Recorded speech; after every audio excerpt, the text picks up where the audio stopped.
All right, we are about to dive into one of the most, well, frankly, one of the most terrifying topics in all of biology. We're talking about prions.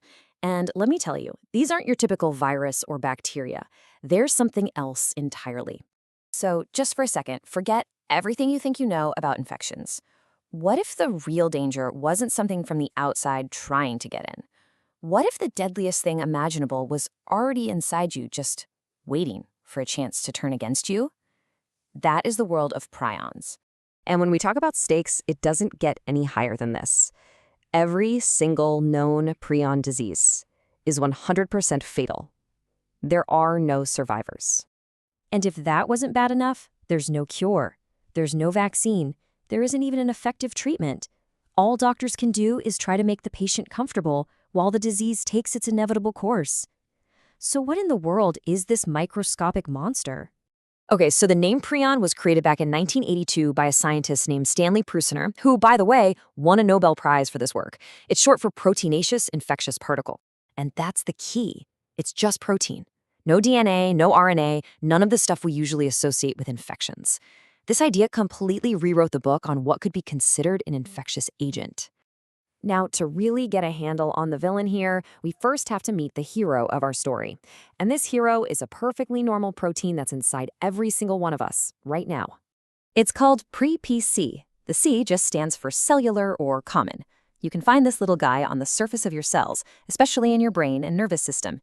And in this form, it's totally harmless. It's a good guy, just doing its job as part of our normal biology. But then, something goes wrong. Terribly wrong. Our hero undergoes a shocking transformation and becomes a villain.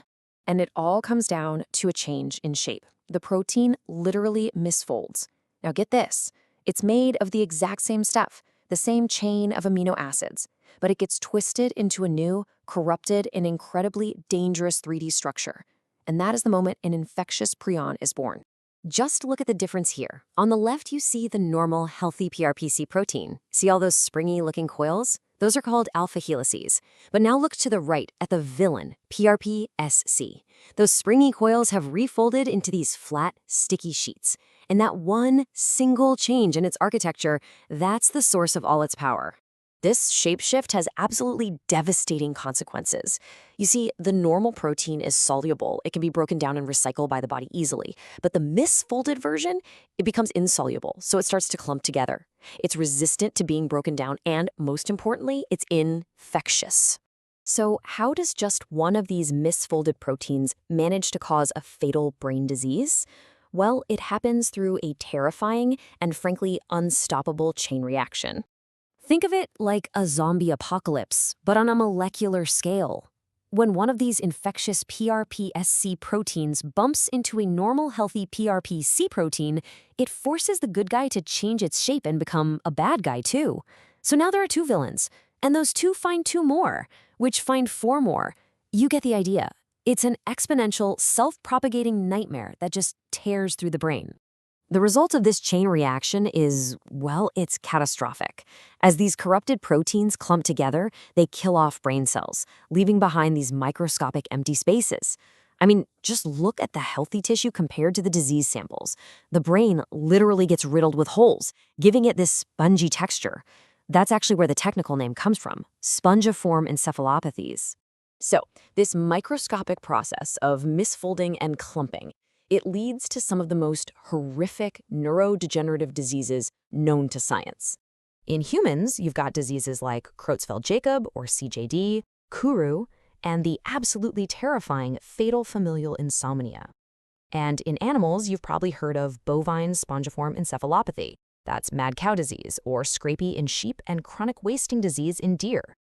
And what's wild is that the specific symptoms a person gets depends on which part of the brain is under attack. For instance, the disease Kuru primarily attacks the cerebellum, the part that controls balance and coordination.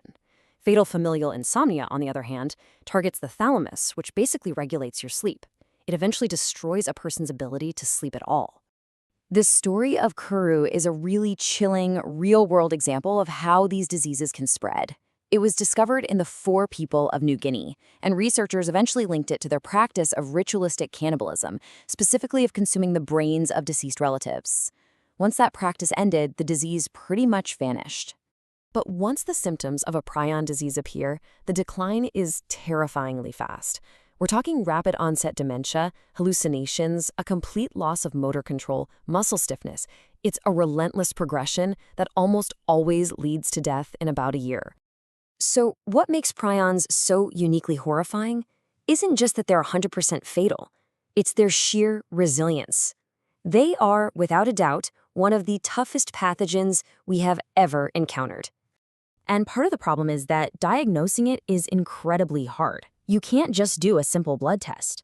While things like brain scans can offer clues, the only way to be absolutely 100% certain is to look at a sample of the patient's brain tissue. And, as you can imagine, that usually only happens after they've passed away. The toughness of these things is just staggering. I mean, look at this list. All the normal ways we sterilize things to kill germs, they're useless against prions. Boiling them doesn't work, alcohol doesn't work, formaldehyde, even massive doses of radiation, none of it works. Their misfolded shape is so stable, it makes them almost indestructible. And that kind of leaves us with a final, really unsettling thought. Prions aren't some alien invader. They're a corrupted version of ourselves. It just goes to show how a tiny, subtle error in the incredibly complex machinery of our own bodies can create something more deadly and more resilient than we could ever have imagined. It really makes you wonder, doesn't it? What other secrets are hiding inside us right now?